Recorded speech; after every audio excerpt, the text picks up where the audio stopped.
Good morning વિદ્યાર્થીઓ, ધોરણ 4 વિષય ગુજરાતી પૂરક વાંચન પાછળના પાઠો છે.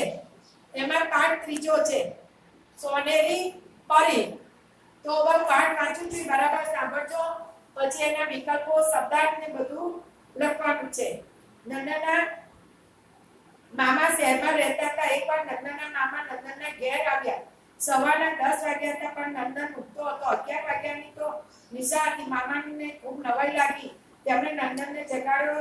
નંદન ઉઠ્યો. સમય થોડો હતો, તેથી તે ઝટપટ ખાઈ લીધું અને ગયો. નિશા નંદનની મમ્મી કહે, આવું થાય છે વહેલો, તે ભારે ઉઘણસી છે. નંદન મોડો ઉઠે ત્યારે લેસન પણ કરવાનો સમય ભાગ્યે જ મળે છે. રાત્રે થાકેલો હોય છે. એક દિવસ માથું દુખે તો એક દિવસ પેટ દુખે, એક દિવસ પગ દુખે. મામા 2-3 દિવસ રહ્યા. તેમણે જોયું કે નંદન મોડો જ ઉઠે છે અને તેથી તે કંઈ કરી શકતો નથી. 2-3 દિવસ પછીની વાત છે. અંદરના ઓરડામાં સૂતો જાગતો હતો અને પથારીમાં પડી રહ્યો હતો. નંદનની મમ્મીએ મામાને કહેતા હતા કે જો બહેન, એક ખાનગી વાત કહું. એવું સાંભળ્યું છે કે સોનેરી પંખી છે. જો એ પંખી જુએ તો પછી એનો બેડો પાર થઈ જાય. શરીર પણ સારું રહે છે, મન પણ સારું રહે છે અને માણસ બધા કામ સારી રીતે કરી શકે છે. તે પંખી મારા વિનુએ જોઈ ત્યારથી કેવો હટ્ટો-કટ્ટો થઈ ગયો છે. તે ભણવામાં આગળ. આ તારા નંદન કરતા ઉંમરમાં નાનો છે, પણ દેખા છે કેવો મોટો ને હટ્ટો-કટ્ટો. એટલે મામાએ વાત બનાવી કાઢી છે સુરતની. તો આવી વાત સાંભળી એટલે એમ કે શું કે નંદન આવું સાંભળી અને તે વહેલો ઉઠતો થઈ જાય.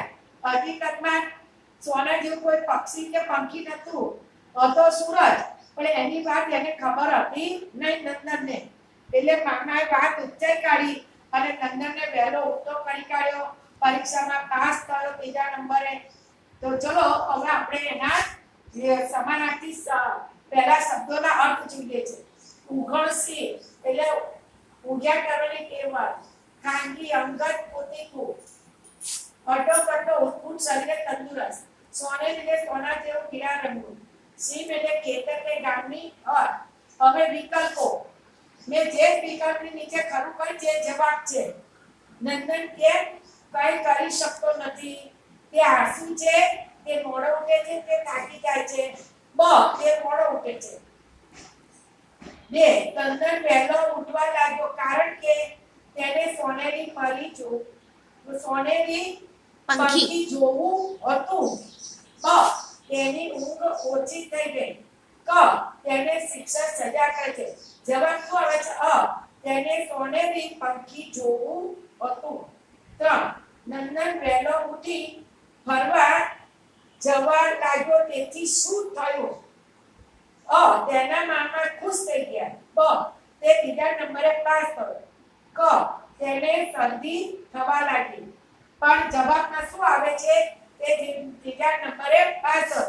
વહેલો ઉઠ્યો એટલે લેસન કરી લેતો, ભણતો, વાંચતો, એટલે તે 3જા નંબરે પાસ થઈ ગયો. વહેલા ઉઠીએ તો આપણને જ્ઞાન વધે છે, વાંચેલું પણ યાદ રહે છે.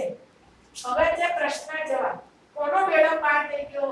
જે કોઈ સોનેરી પરી જુએ તેનો બેડો પાર થઈ ગયો. નંદન વહેલી સવારે ઉઠીને ક્યાં ફરવા ગયો? નંદન વહેલી સવારે ઉઠીને ગામના તળાવના કિનારે ફરવા ગયો. મામાએ સોનેરી પરીની વાત કરી તે શું હશે? મામાએ સોનેરી પરીની વાત કરી તે સૂરજ હશે. હવે શબ્દ માટે એક શબ્દ. ઉજાગર કરવાની ટેવ વાળું, ઉઘણસી. સોના જેવું પીળા રંગનું, સોનેરી. ખેતર કે ગામની હદ એટલે સીમ.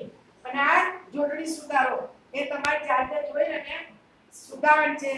તો આ તમારે ગુજરાતીની નોટમાં નવા પાને એક લીટી જોડી અને સારા અક્ષરે લખવાનું છે. ચલો બાય.